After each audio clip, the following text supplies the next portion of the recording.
Hello and welcome to my channel. In today's video, we're going to talk about the art of pedaling across different style periods. Today's video is part 1 of 2, and I'm going to cover pedaling in the Baroque and classical style periods. In part 2, I'll talk about pedaling piano music in the Romantic and Impressionist style periods. By the end of this video, you should have a general sense for what to consider when making pedaling decisions about music written in the Baroque and classical periods, so that you're able to bring out the unique character of every piece that you play. I want to start by talking about how to pedal music written in the Baroque era by composers like Bach, Handel, Scarlatti, and others. What we need to keep in mind when we play Baroque music on the piano is that by its very nature, it's a transcription, because this music was originally written for harpsichord, and we are playing it on a modern piano, which hadn't even been invented yet when this music was composed. As a result, we want to keep the music very clean and without a lot of blurriness, because the harpsichord does not have a sustain pedal at all, and we want to have the character and the qualities of the music come through even though we're playing on a modern instrument. Here's an example from Bach's Well-Tempered Clavier. It's his G major prelude from Book 1.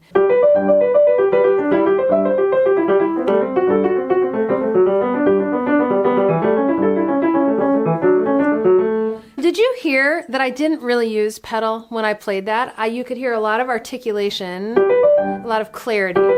Now, it would be tempting in a piece like this to pedal every time there's a chord change, and I'm going to show you what that sounds like.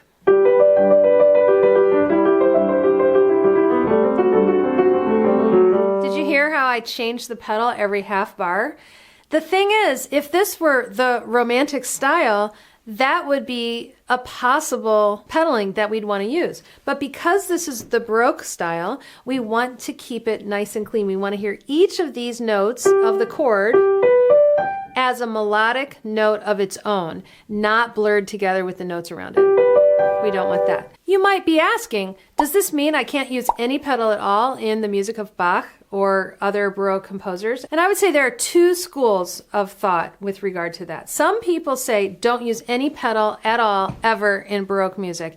And I'm sure I'm going to hear from some of you in the comments below this video. I'm of the opinion that it's okay to use a little bit of pedal in Bach, because we're already playing it on a modern instrument. We're already transcribing it, as it were. And so why not use the full capacity of the instrument? I think it can sound a little bit dry to never, ever, ever use pedal when playing on a modern instrument.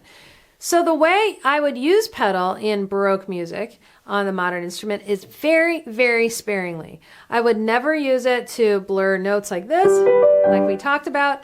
But I also would not use it too often at all. I would just use it to help punctuate moments where I might want a little bit more resonance. And so in this case, I would probably use it, if at all, in the beginning. I would use it at the beginning and middle of each of these bars to enhance this rhythm in the left hand, or this feel. So as I play that note, I'm just putting the pedal down to get a tiny little bit of resonance, so you can hear what I'm talking about. I'm going to show you my pedaling with this hand. So I'm going to go. You can hear I'm not going like that at all. So this is what it sounds like in context.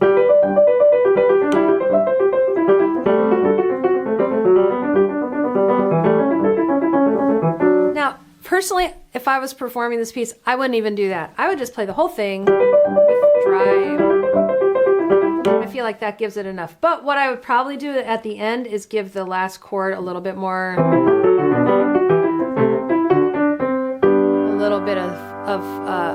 pedal on that last note. The big mistake a lot of people make with pedaling in the Baroque era is they use too much of it, or they blur the notes that belong to one harmony all together into one pedal. So we want to try to keep it distinct. We want to hear every single note distinctly and not blurred together with the notes around it. I've been talking about a few different concepts in pedaling the Baroque style on a modern piano. Here are some key takeaways. First of all, Baroque music was composed for the harpsichord, which has no pedal, unlike the modern piano. 2, rely on your fingers and not mainly the pedal to create different articulations in this music. 3. Listen for clarity. Avoid blurring harmonies together. 4. Use the pedal sparingly, if at all. And 5. Listen carefully. Hear every single note distinctly. If you're enjoying these tips and you want more resources to grow as a pianist, I invite you to sign up for my free newsletter, Notes from the Piano Prof. Every week, I send out practice tips, resources, and behind-the-scenes info that I don't include in these YouTube videos. It's totally free, and you can unsubscribe at any time. You can find the link in the description, or just click on this QR code right here to sign up. Now let's talk about pedaling the classical style. When you pedal music in the classical style, you want to make sure that you use pedal sparingly and that you really listen and pedal melodically, not harmonically. What I mean by that is that we don't want to blur together, just like we talked about in the Bach just a second ago. We talked about how we're not going to blur the notes that all belong to one chord, and it's still the same in the classical era. In fact, you know, this modern instrument still had not been invented at the point when Mozart and Haydn and Beethoven were writing. There was a transition from the harpsichord to the fortepiano. Fortepiano was a precursor to the modern pianoforte, which we play today. It was much smaller than we have now. It didn't have the metal plate in it, and it had the ability to play louder and softer, although overall it was not as powerful of an instrument. And you had a pedal, a sustain pedal, but it was controlled by lifting the knee below the playing mechanism. And so you would raise your knee to engage and release the pedal. Because the instrument does not sustain as much as our current instrument today, we have an aesthetic with regard to the classical era where you don't use very much pedal and you change it often when you do. I'm going to show you an example from K.333, Mozart's B-flat major sonata. First of all, I'll play it with no pedal at all.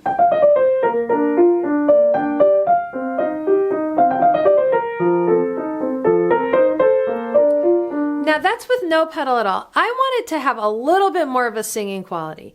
And yet, there are a lot of semitones and, well, stepwise motion.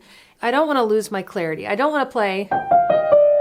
You can hear all the notes blur together. Therefore, I have to leave the pedal off for these fast notes that are scalar. However, here, this two-note slur, I can put the pedal down on the first note of the slur to get a little bit more resonance from the piano and then release there. So it's a subtle pedaling, but it makes a big difference in the overall tone of the piano. So this is how those first notes sound without pedal. This is with the little bit of pedal on just the downbeat. And then I'll do that there and to bring out all of those two-note slurs. Here's what it sounds like. And I'm doing a little bit in the middle of the bar as well.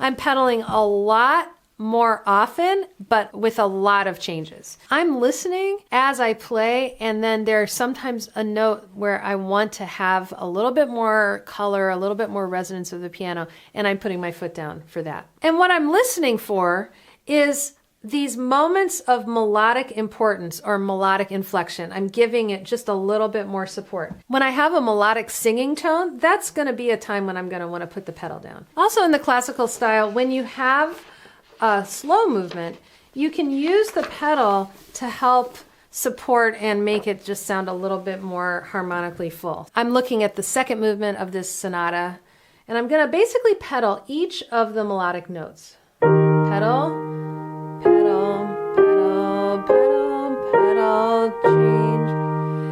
I'm also putting the pedal down later than I might otherwise. I'm putting it down, up, down, up. So I'm not getting the full resonance the whole time. Does that make sense? And no pedal here. And then to connect, I'm pedaling the end of that. Nothing on these 30 seconds. Pedal, pedal this high note because it's so expressive. But I don't want to go because that's too blurry. Pedal this and then pedal this.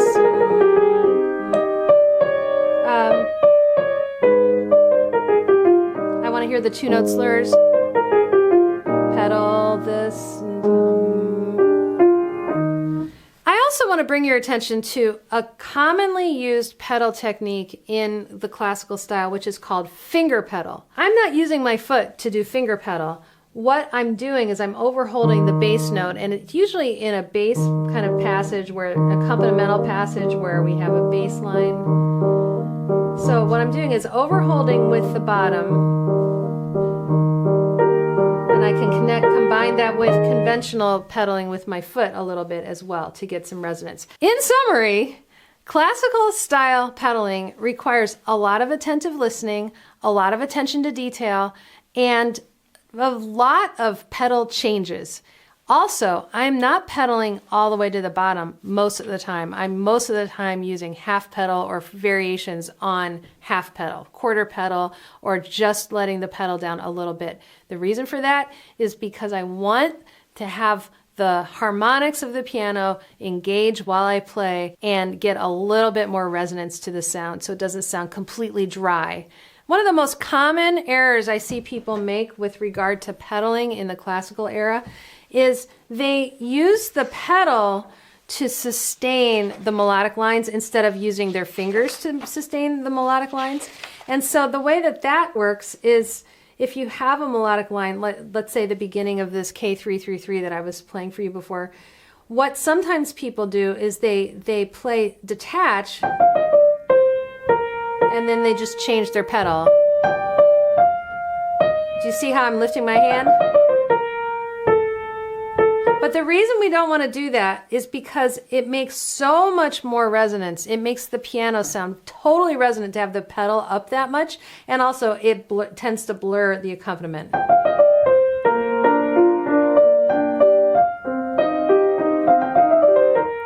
Okay, so the thing you want to do when you're playing classical style is make sure you're doing finger legato even if you're using the pedal. Here are some things to keep in mind when you're considering how to use the pedal for music from the classical era. Number one, classical era music was composed for the fortepiano, which has a completely different sound, a different level of resonance, and a different amount of power from our modern instrument. Number two, this idea of pedaling melodically, not harmonically. Try to use the pedal to avoid blurring adjacent notes so that we are able to hear each individual note beautifully and clearly. Number three, use half pedal and lift frequently for increased clarity. Number four, connect with your fingers and don't rely on the pedal to do it. And number five, in the places that are appropriate for it, use finger pedal to support the bass line. Earlier in this video, I was talking about half pedaling, but I wasn't able to get into it in great detail because I was talking so much about style periods. For a much deeper dive into half pedaling on the piano, including what it is and how to do it, check out this video right up there. Go ahead and click there to continue. If you found this video helpful, please be sure to like it, subscribe to my channel, and share it with someone else who might also find it helpful. I'll see you in the next video, which is part 2 of this series. Happy practicing!